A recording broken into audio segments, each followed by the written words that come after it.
in Chicago once again. That comes as health officials say the city's been raised from low to medium COVID-19 transmission. Shannon Halligan joins us now with more on what it all means. Well, there was a 26% increase in the number of counties across the country that entered into the medium or high COVID-19 community levels. That includes Chicago, but we're not close to the level where mandates would be required. Entering into Chicago buildings, you'll now see signs reading masks are highly recommended.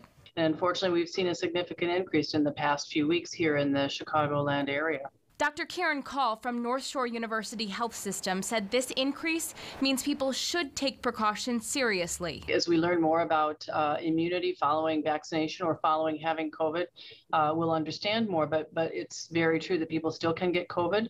And as we look down the road, we're anticipating additional variants of the virus, and every time the virus changes a little bit, our immunity may be less effective. So it's wise to continue to be cautious around this virus. And the number of communities moving from low to medium COVID-19 transmission levels is also growing.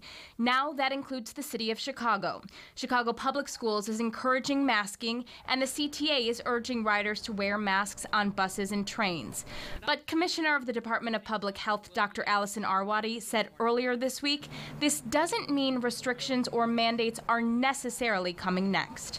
If we were to get, a new variant of concern emerging, if we were to see a major change in viral transmission dynamics, we may need to be more conservative. But in the absence of that, assuming that COVID continues to behave in the way that it has been behaving, we would not mandate masking or mandate vaccine for high-risk settings.